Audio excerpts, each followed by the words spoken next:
Bienvenue sur ma chaîne. Je vais entrer directement dans le vif du sujet. Alors pourquoi c'est si dur de se lancer sur YouTube? Je ne sais pas pour vous, mais en tout cas pour moi c'est vraiment loin d'être évident. D'ailleurs je me dis que pour la jeune génération qui grandit avec les réseaux sociaux, ça semble bien plus facile, bien plus naturel. En tout cas c'est l'impression que j'ai.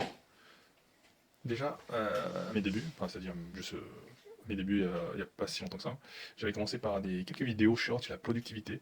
Et en fait malgré les vidéos simples, j'ai tenu que quelques jours. Puis j'ai fait une petite pause et finalement un an c'est déjà écoulé. Un comble pour quelqu'un qui fait des vidéos sur la productivité. Quand on est débutant complet et qu'à côté on a un travail à temps plein, il faut vraiment être hyper organisé et malheureusement je ne suis pas du tout. C'est d'un côté pour cela que je m'intéresse beaucoup à la productivité, mais d'un côté c'est un comble pour quelqu'un qui en parle. Mais ce qui m'a vraiment freiné c'est que je me suis rendu compte qu'il y a beaucoup de compétences à développer pour être créateur de contenu. Et le montage vidéo, l'écriture du script, le choix de la thématique, les miniatures, la musique, capter l'attention, savoir s'exprimer devant une caméra. À un moment, tu veux tellement bien faire que tu finis par te poser 1000 questions. Le nom de ta chaîne, est-ce que j'ai choisi la bonne niche, est-ce que ça intéresserait les gens, ce que je raconte? Et tu passes à beaucoup de temps à réfléchir et en fait tu n'agis jamais. Et là tu passes dans un engrenage, enfin, dans une boucle et au final tu procrastines tout simplement. Et donc il faut juste accepter l'imperfection. Je me suis dit je vais juste accepter l'imperfection. C'est sûr que mon côté introverti, mais pas forcément, il y a aussi ce côté syndrome de l'imposteur. Tu passionnes de plusieurs sujets, mais dans aucun, j'ai la prétention d'être un expert. Et j'ai toujours cette tendance en plus à comparer aux vidéos que je regarde. Je trouve hyper intéressant, beau, joli montage, avec très pertinent, avec pas mal d'émotions dans la vidéo, et aussi juste pertinent et intéressant en fait, tout simplement, même dans le fond et la forme en fait, tout.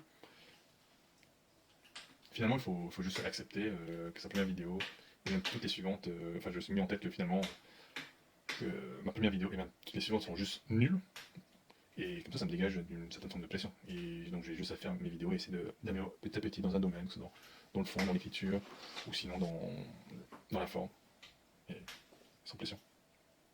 Voilà. De juste se lancer, de ne pas attendre le meilleur moment, ou le moment où je serai vraiment prêt, parce que on sait tous, ça n'arrive jamais. Ça me fait penser, c'est comme quand parfois tu veux aborder une fille et tu es en stress, tu te poses plein de questions, il faut...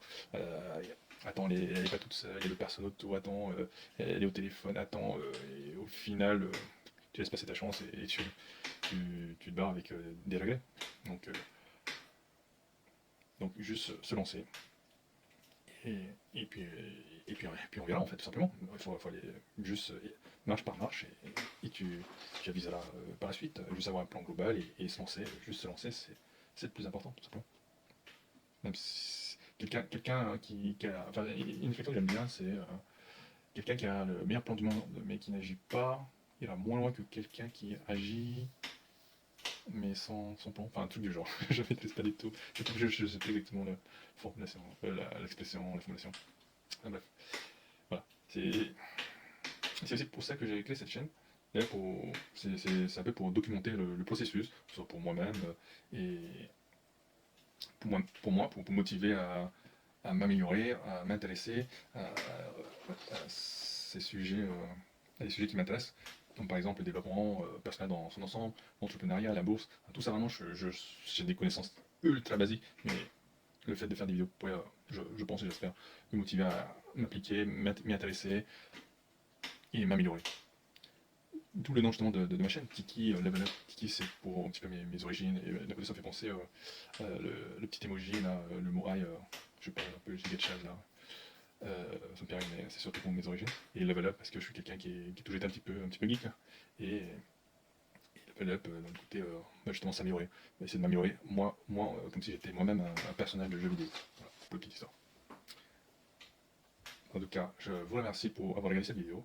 Et puis ben voilà, j'ai fait un petit peu le tour de ce que je voulais présenter. Je vous remercie pour regarder cette vidéo et je vous dis à la prochaine.